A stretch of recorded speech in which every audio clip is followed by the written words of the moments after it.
Good evening. Good evening. This is Daphnée Camilien coming to you live in conversation. My co host, Daphnée Renee, is currently not here today. But we're going to have a wonderful show. We have Ninekema Turenne. I'm always messing up her name. I just spoke to her about that, and she was a guest before, and she's coming back. She's gonna be talking to us today about mortgages. So it should be a great conversation, especially in these days and times when we're talking about inflations. People are talking about selling their home, or buying a home, or renting, or and all this stuff. Like, what should they do if they want to get into a home? So this is a good time to have her on the show. I'm going to open the show with our disclaimer, and then from there we'll go into immigration news and we'll bring our guests on. So I want to say I'm an attorney.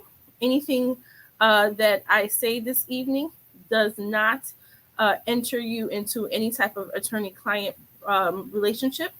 Anything that's said this evening is for information purposes only and entertainment. Our guest is a mortgage broker. Anything that she says this evening does not enter you and her in any type of fiduciary relationship, client relationship, anything of that matter. If you are interested in her services and learning more, please reach out to her. She will give her information out to you guys as well. If anybody has any questions or you want to talk about an immigration issue, you can reach out to me at camilienlaw.com. You can give me a call, 847-410-9022. You can also text that information. So now we're going to go into immigration news. And Daphnée Antoine is watching us, and she's saying, hello, ladies. So she is definitely here in spirit. And we're going to go into immigration news this evening. We're going to talk about something very interesting. We're going to talk about TPS, temporary protected status, getting what they call a sort of a pathway to citizenship. And it's a little bit, this topic is a little bit tricky. So what I would want to do is kind of explain what that means. So there's currently 15 countries that the U.S. has designated TPS, which stands for temporary protected status. The United States gives this status to people who are in the U.S., whose countries have some type of war, conflict, natural disasters like an earthquake, something of that nature. If they're in the country and they cannot go back to their country, or if they can be allowed to get this temporary protected status to stay in the United States. And then also for the people who are already here who may not have had status, it gives them the opportunity to go ahead and apply for temporary protected status. And basically, as long as, they just abide by the rules, they won't be deported, and that they'll also be given the opportunity to work if they have TPS.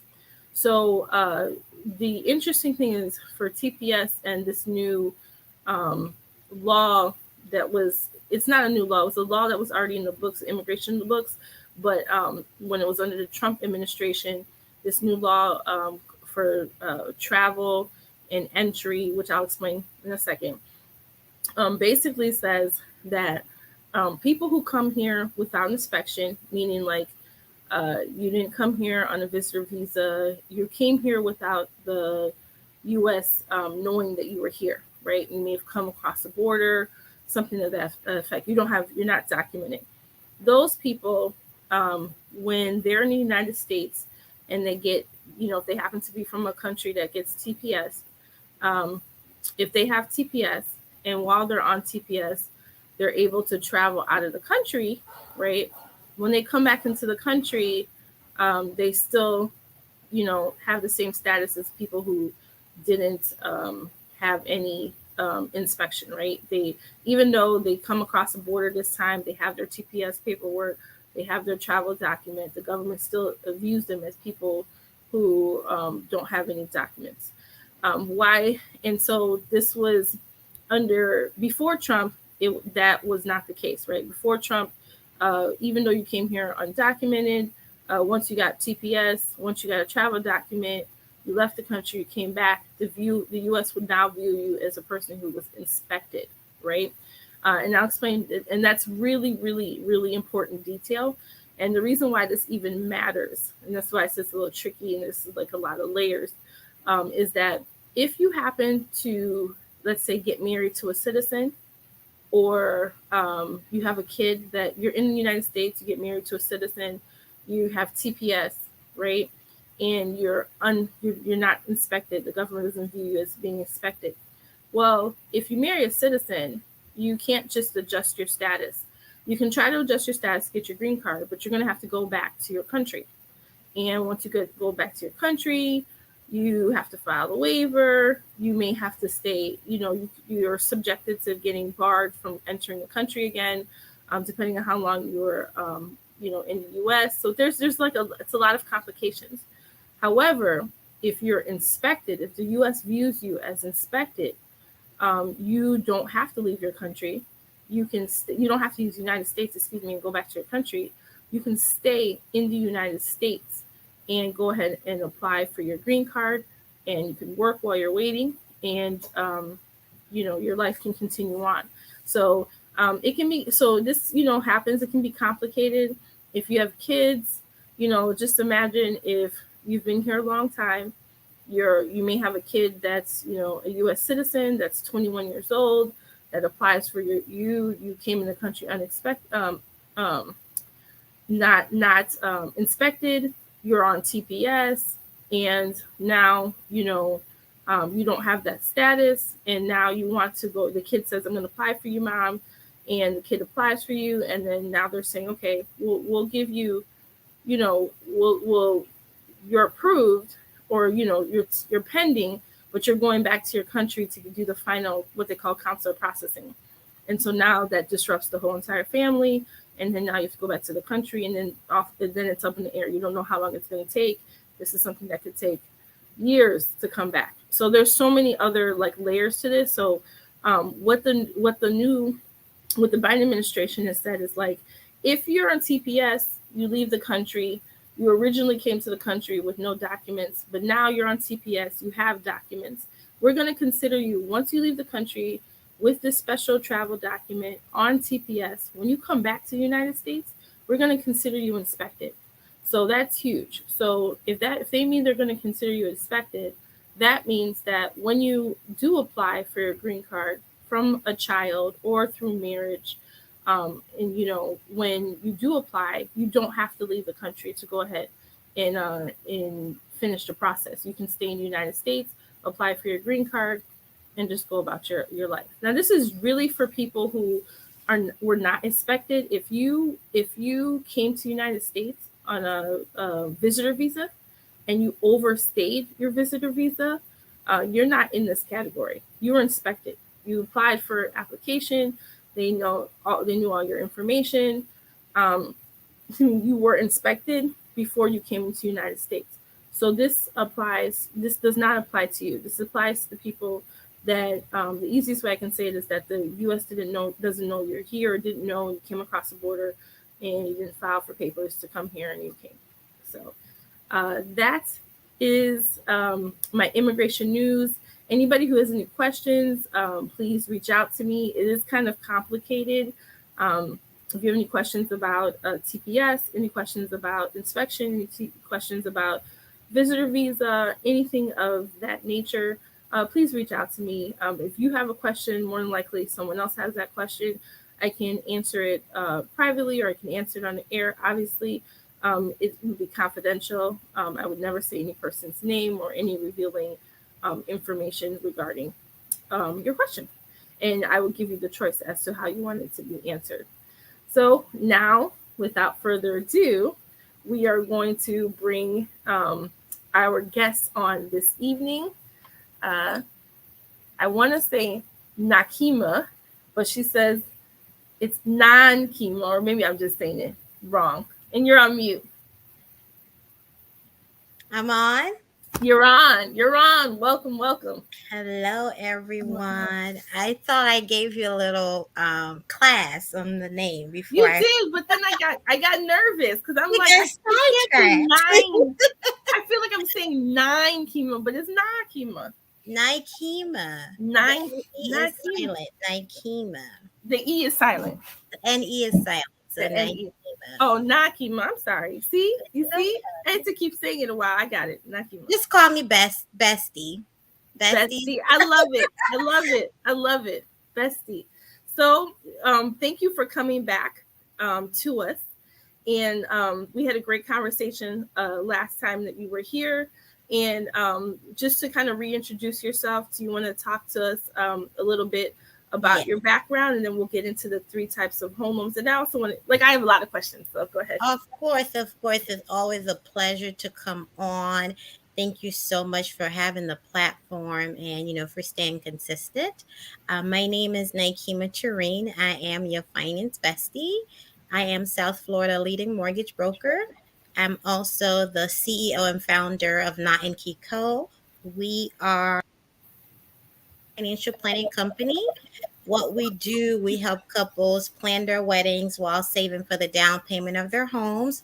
We like to say we help you tie the knot and turn the keys to build a lasting legacy. This Love it. is, yes. I love it. I love it. I love it. So yeah, so tonight, like we're talking about, some people say we're entering into an inflation. Other people say we are in inflation. This is a great time to talk about. I want to know what your opinion is about that, and then also, your. Let's get into the three types of home loans and what your thoughts are and what people should be doing. Yes, most definitely. So I am licensed in Florida. My company that I hold my license under is Nexa Mortgage. We are the number one broker in the nation. We're licensed in 48 states. We're working on New York and Massachusetts. They're a whole island by themselves, but we're working on that. So even if I'm not able to help you, I have a lot of other loan officer besties who can help you. So let's talk about home ownership and why you should never wait when you're able to do it. I'm always going to push that message forward, not because, you might say, oh, she's a mortgage broker, she's just trying to get paid. No, that is not the case. I really want people to understand that opportunity, right? And when the time when you're able to buy, when you have good credit and you have a job, it's really a good time to buy. A lot of people are saying, oh, the market is going to crash, the market is going to crash. And people have been waiting for 2 years for that since COVID. And that's not the case. Right now, what's happening is the market is correcting itself because we all know, what happened. Sellers were overselling their properties. So, the government has to step in and really just kind of neutralize everything. So that's what's happening right now. So that's why you're seeing like interest rate is going up, but that's not always going to stay because what goes up, what comes down. So definitely right now is the time to buy. So what I would say to anyone who's listening to me is just really get the education. If you're not ready to buy, at least you need to know what you need to do when you are ready to buy. Did I lose you, Attorney Camillian? Not at all. Not at Oh, all. okay, because No, I didn't. I'm Okay. listening. I'm Oh, you're listening. listening. Yes. Yeah, so that's really what's happening. So my message would be, for anyone who's listening, is to just get ready when interest rate goes back down and stabilizes. You need to be mortgage ready. Your credit needs to be in order. Your savings need to be in order, so that way you take advantage of low rates. Because I priced a loan, a couple loans today, and I'm like, I'm anxious. I'm like, Jesus, raise so high. I'm like, Lord. I mean, oh God, I've been in the industry for, 10 years now, and I'm just like, oh my goodness, the rates are high. A lot of people are, we were so spoiled with pandemic rates, right? When rates were Mhm. like in the low twos and everything, people were spoiled. But, having interest rate of 6 or 7, that's not abnormal. It really is not abnormal. We have people who have rates 10, 8, and they have to refinance to a 4 or 5. So, just people have to be mindful of, that's just how mortgage is. And you can just buy now and just refinance later because it's cyclical. It's going to go up, it's going to go down. So, whenever it's down, you just take advantage and refinance. But don't wait until it goes down because you may not even be able to buy at that time. Maybe at that time you probably won't have a job, or your credit might be messed up. So this is really a time to buy right now if you are able to buy. Don't procrastinate. Don't wait. So so people still are buying? I mean, I have to eat, right, Mr. Camilien? Well, I'm just saying, like, has it? I mean, you keep hearing like it's supposed to slow down. Do you think it's slowing down, or like, is someone who's like wants to buy, should they? I know you're saying like don't wait, but I mean like even like 2 months No, for better deals. you don't know what could happen in 2 months. I mean, rates are increasing. Although I'm praying that it goes down because I also want to buy, other properties. Right. But that's not guaranteed. It's not guaranteed that it's not going to go up higher. What if it gets to 10% or 11% or 12%? Who's to say? We don't know that. So this month, if conventional, we're pricing conventional and we're at a high 6, high 7, depending on the person's credit score. If they are able to go, they need to go. They need to go now. So then, what are the type of home loans they should be looking at?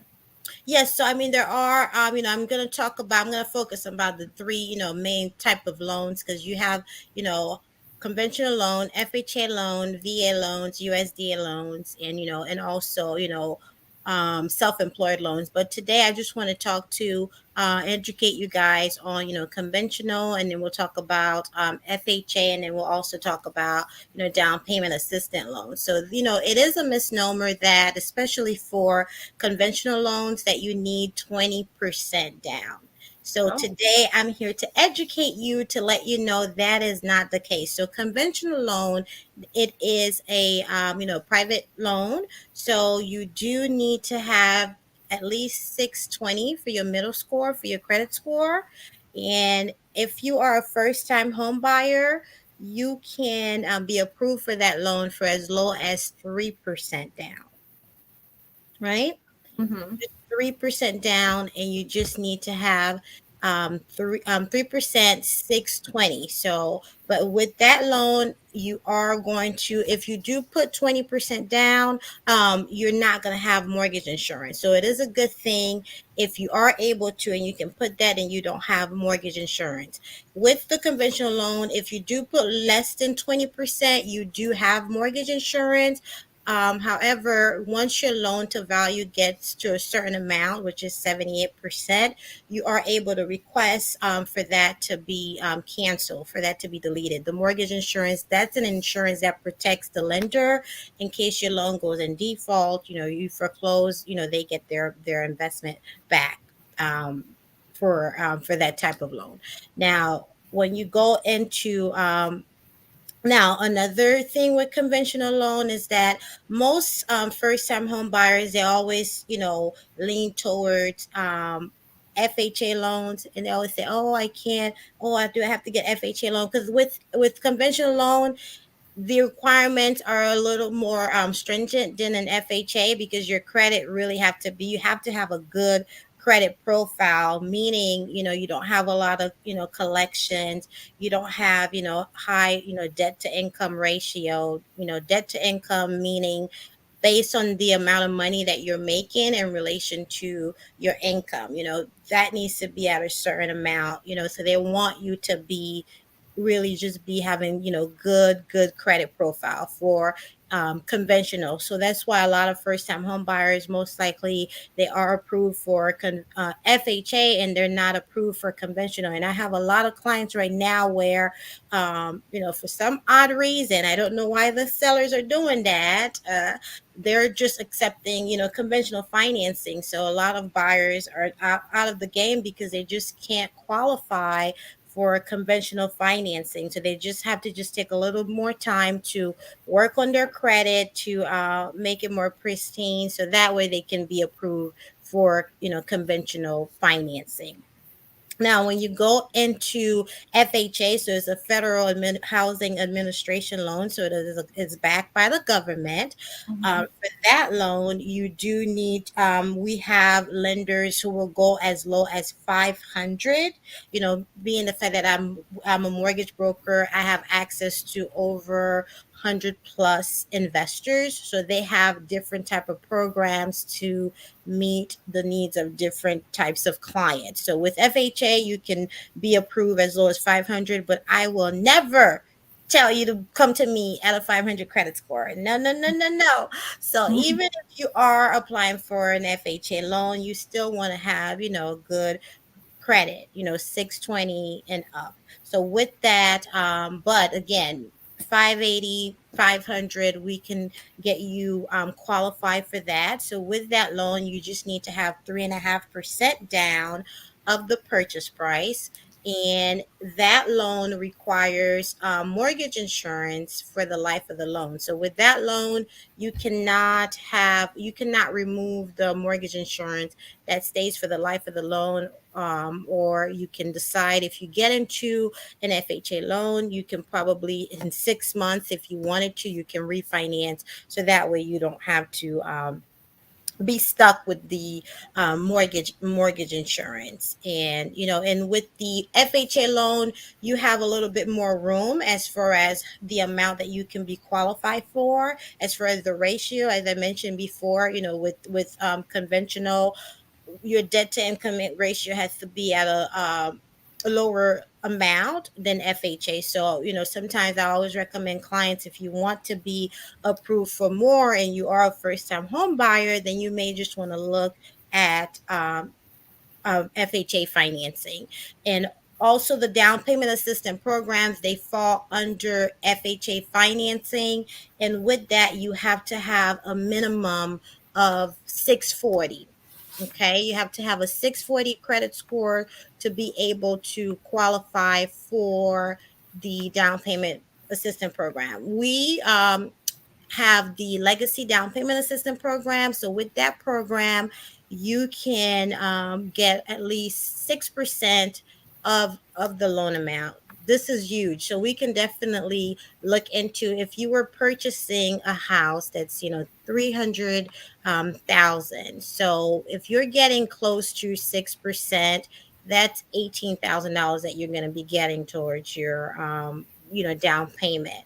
And when you're buying a home, you're looking at down payment plus closing costs, and generally it's about 4%. So if you're getting close to $18,000, and closing costs is going to be about $12,000, so you only really have to have $4,500 to be able to buy your home. So there should be no excuse for you not to be a homeowner. If money is an issue, just work on your credit. That way you can be approved for these programs that the lenders have to be able to help you become a homeowner.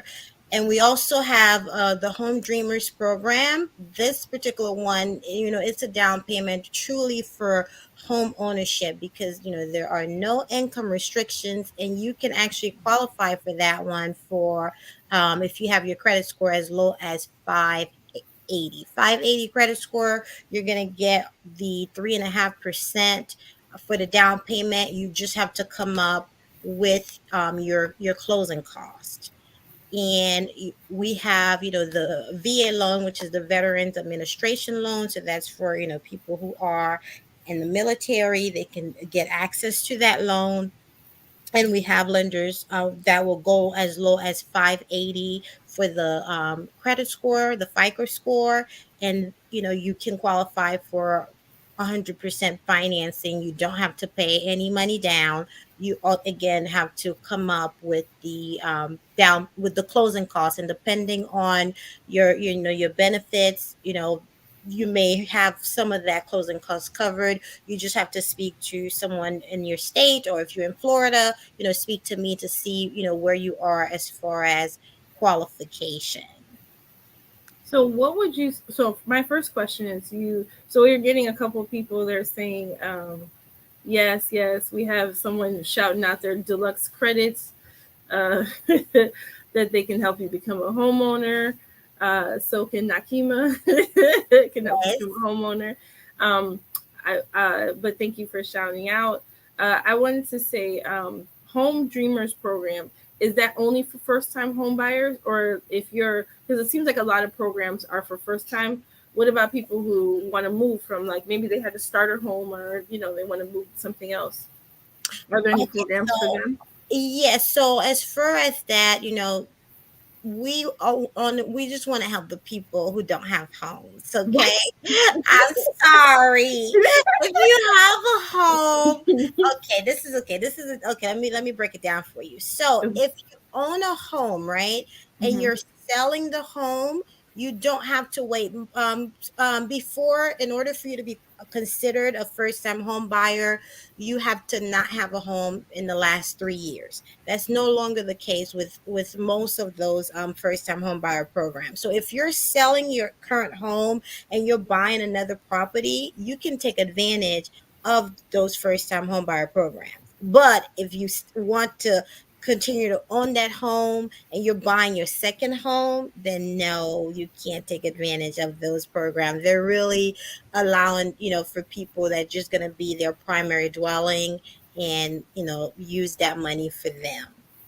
And so, okay. And then you talked about PMI, right? Which is Mhm. private mortgage insurance, right?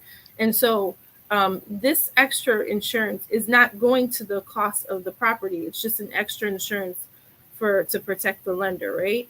That is correct. The mortgage, for if it's a conventional, it's called, private, mortgage insurance. And then for FHA, just, mortgage insurance. So, yes, that's really just to protect the lender's investment in case And something happens to the loan that you're not able to pay it, that they'll be protected for their investment. and so, why would someone go? What are the advantages or disadvantages of going from like a FHA loan versus a conventional loan? What's better? So with the private mortgage insurance with a conventional loan, the premium is a bit lower than the FHA financing for the FHA mortgage insurance. And with conventional, you are able to remove it once your loan to value gets to 78%. Once you have paid enough, towards the principal. That's what we mean by, loan to value. With FHA, unfortunately, you cannot remove that. So really, it really all depends on the person's credit profile and what they can qualify for. If you are able to qualify for a conventional, by all means, you should go. With the conventional financing, knowing that one, you're going to be able to get a lower premium, and two, you're able to cancel it. But if you're not able to qualify for conventional, that shouldn't stop you from not getting financing, because you are able to refinance, and at that point your credit profile will be better because you would have had another credit line on your profile showing that you've been paying your mortgage, that does give you a boost. So then you would most likely be able to qualify for conventional financing, and you'll just switch the loan at that point. That's what I would advise, What if recommend. some what if someone has the 20%? If they have the 20% and they can qualify for conventional, they should do that, because at that point they're not going to have the mortgage insurance. No, so I guess I'm saying, if they, let's say they have the 20% and they want like a bigger loan, and you were saying the FHA sometimes has like more wiggle room, right? They're not going to have to pay no special insurance with FHA because they have the 20%, right? Or no? Oh no, with FHA, even if they do put 20%, they still have the mortgage insurance. With Um, conventional. I see. So the conventional is the way to go because it allows you to, if you can qualify. If you can qualify, but I never want people to think that one loan is better than the other, because it Okay. really is where you are, what's best for you at that moment in your life, in your finances. That's why you talk to a professional, and we have a consultation, and we put all you we lay it down on the table, and we look at the pros and the cons, and then at that moment you decide what's going to be best for you. Because I hate when I see that in the industry, that they're promoting one loan over the other. No, though we have options for you. Once you speak to someone, you pick out what's best for you at that moment. And so you're saying too, like, so just get in the property, get in the good situation, get some own some property. Obviously, you have to make sure that you can, people can afford it, etc. So, and then you can always, if you're in an FHA, you can always refinance out of it, right? Correct. In 6 months, you can refinance out of that FHA, and then at that moment, you can definitely see if you can be approved for a conventional. I've seen it happen many times that a person that wasn't approved for FHA, and then once they are in the FHA loan, they now can be approved for conventional financing. And so, are those same rules the same? So we're talking about like personal property, but are those same rules for like investments? So investment is a little different because there are so many different products for and investment products. Because when you're looking at investment, it falls under the category of conventional in a sense, but although it's not conforming, we call it non-QM, which means like non-traditional financing. But that person does have to have a good credit profile. Most lenders we're looking at 660, 680 and up to be able to qualify for investment loan. And you have to have 15% down.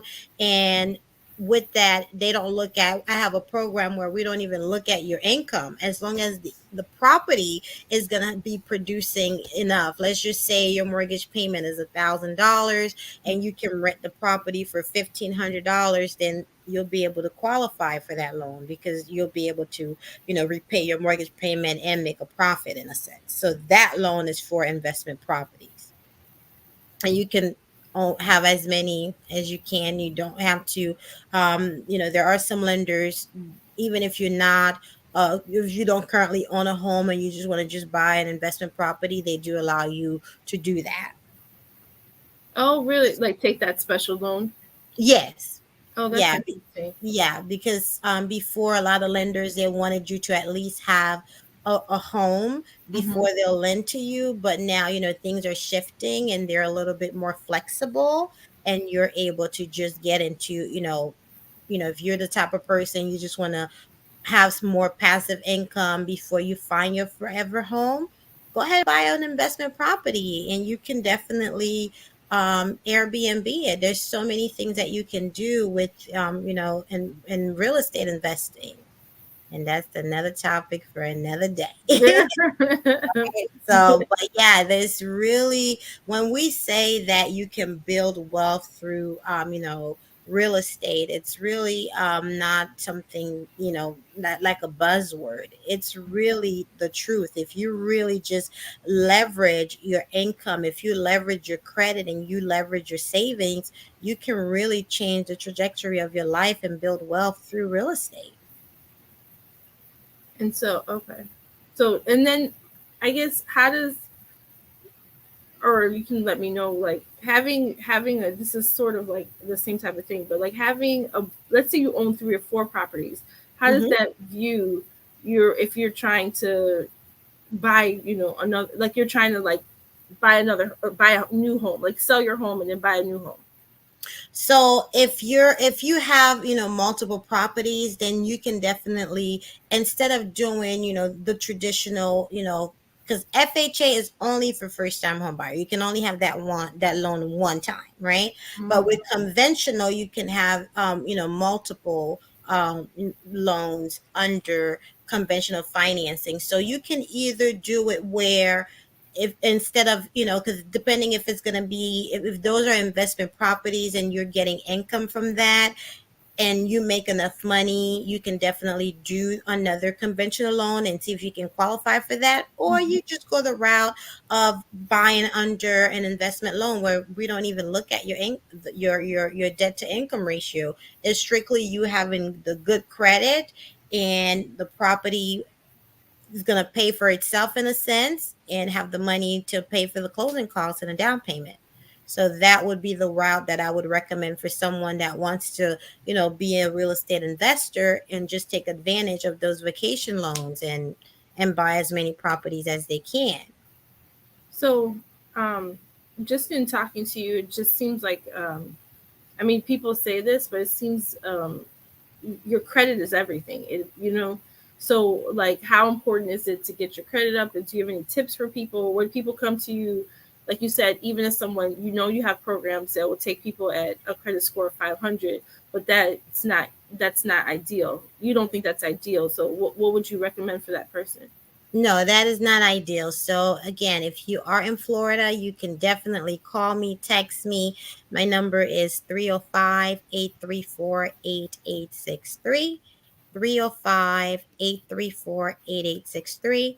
Or you can go to my website, www.financinglegacies.com, to have that conversation. So I would say it's very important for, if you really want to be a homeowner, even in the next 6 months or even in the next year, you have to know where you are with your credit. You have to be mortgage ready. So the first step is you can go to, freecreditreport.com and pull your credit. So that way you see what's on there. So a lot of times people have collections, and that really takes away 30 to 60 points, right? If you have collections. So if you know that you have collections, the best thing to do is to not ignore those calls. I know they're annoying. They call you all the time, but pick up the phone and have a conversation with them and pay these people.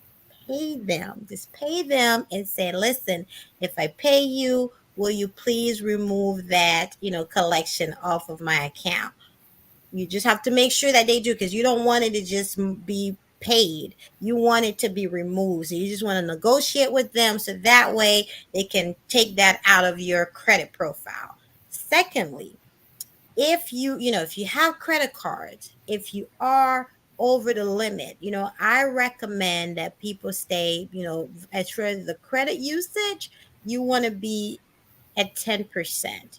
30 is good, but you want to be at 10%. So which means that if your credit limit is $1,000, you really just want to be using about $100 or less, Okay. right?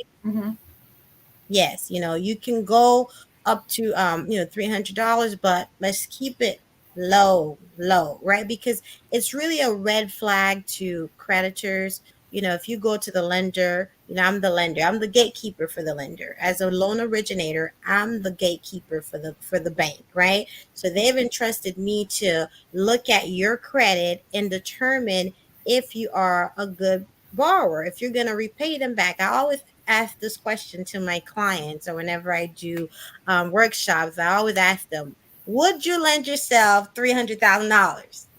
And I tell them not to answer, but I, I ask that question, and I'm asking you tonight, would you lend yourself $300,000? Because when you're coming to me, asking me for money to borrow money for you to finance your home, your dream home, your starter home, this is the question I'm gonna be answering whether you like it or not. Because I'm gonna pull up your credit and I'm gonna look at what you've been doing over, the last year or two with your credit, how you've been paying other creditors determines how you're going to pay that lender. That's why we pull your credit. So when we pull your credit and we're looking at, your car payment, and we're noticing that over the last 12 months, you've been late 6 times, or you've been late the whole 12 times, the whole year, you have not paid your bills on time, right? And we look at your other creditor, your credit card, and we're seeing like you're maxed out on your credit card. How does that look to the lender? That's a red flag. We do not feel comfortable lending you money, because most likely, if you didn't pay Paul, and you're not going to pay Peter, right? Right. That's just the reality of it, right? Mm-hmm. So these are the things that you have to consider before you even apply for a mortgage. Pay your bills on time.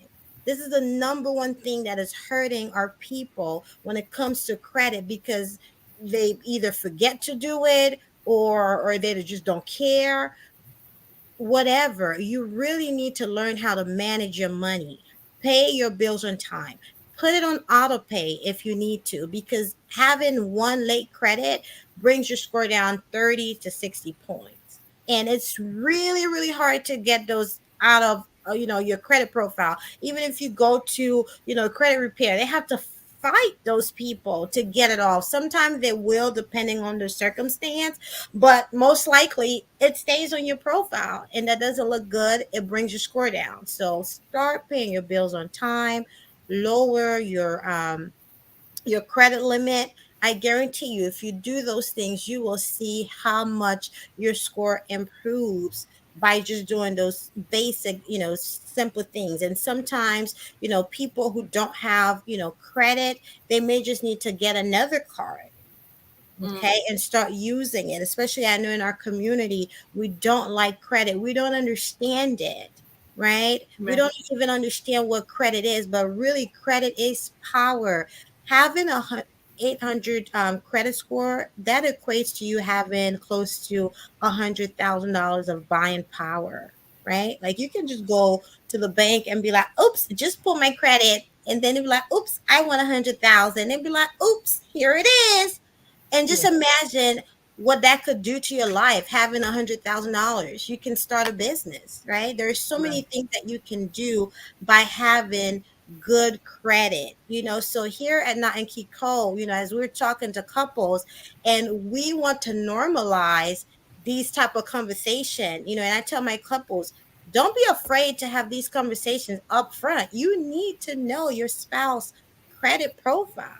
You need to know what's coming to the table. Like, this is not a secret, because we're going to be married. What's mine is yours. So we need to have these conversations, not after we get married. Let's talk about what's on your credit, or how's your credit. Because listen, if I'm coming to the table with 800 credit score, and you as my spouse, you're coming down with 500 credit score, when we apply for a mortgage, guess whose score is going to determine the rate of the mortgage? Right. Just guess.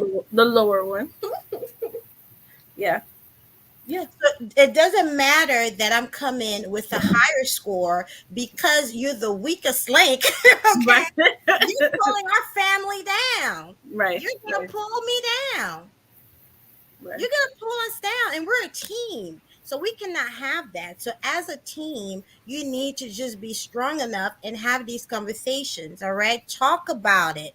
All right. If you're the type of person, you don't manage your finances well, and your spouse is the one, who is a little bit more disciplined, just find out what your strengths and your weaknesses are. That's how you build longevity in your marriage. We say that it's not about the day, right? It's about the legacy that you leave behind. It's more than that day, right? So it's important for us as a community to have these conversations. When I tell you I love these platforms, Attorney Camilien, I really love these platforms that you ladies have, because we can have these conversations with our people, because nobody's having these conversations. These are real conversations that we need to educate our people about the power of credit.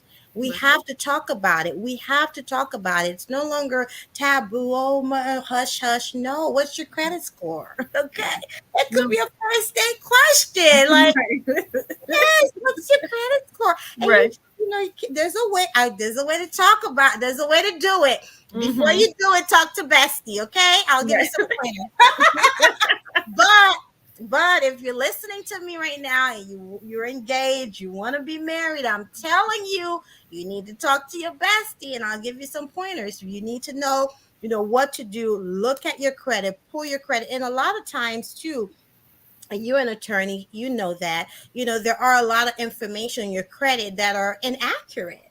Right. And that also pulls your credit down. So if you not the type of person who vigilant, who likes to know what's going on, and people are using your social security and doing things that they're not supposed to do, getting credit cards on your behalf and maxing it out, that's hurting you, and that's not even you doing that. So that's why I always tell people, you need to be mindful, and you really need to be disciplined and check your credit every 6 months, every year. But that's important, so that way once you know what's on it, you can fix it.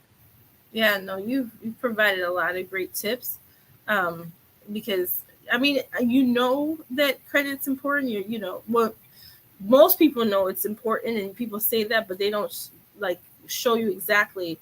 This is the difference between a higher interest rate, or even the difference between a different type of loans and what you have access to. And that's what it seems like. Just like, the best options is the better your credit, the more options you have and better options that you have.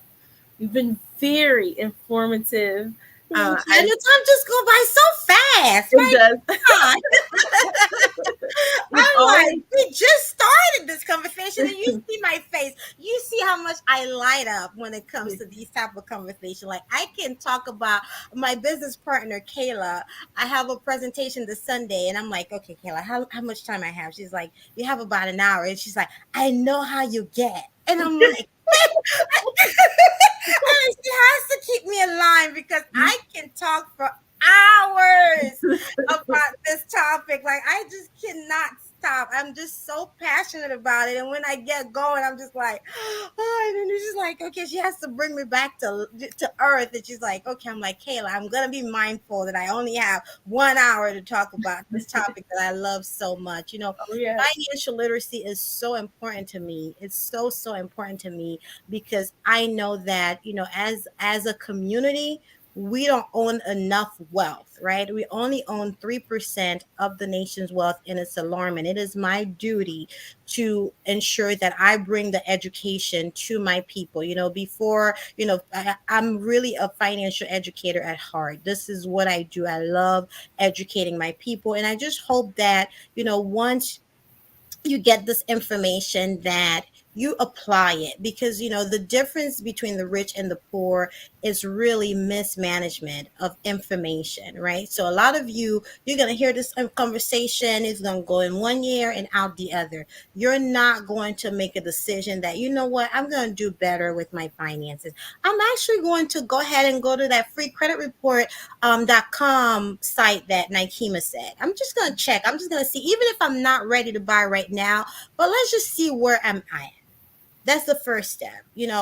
Do that first step, because if you don't do that, you're always going to rent. You will never own anything. And if we don't have ownership, we don't have a voice. We need to start owning so that we can have a voice. No, that's a great tip and a great way to end the program this evening. Thank you so much for being here, Ninekema. You're always welcome to come to Live in Conversation. Oh my God, I'm sure I'm going to be coming much more, because there's so many things that we can talk about when it comes to, financial education. And it is with your help and with your platform that we can get the education to our people. So if you're following, you can follow me on Facebook at Ninekema Turenne. You can send me a friend request. You can follow me on Instagram.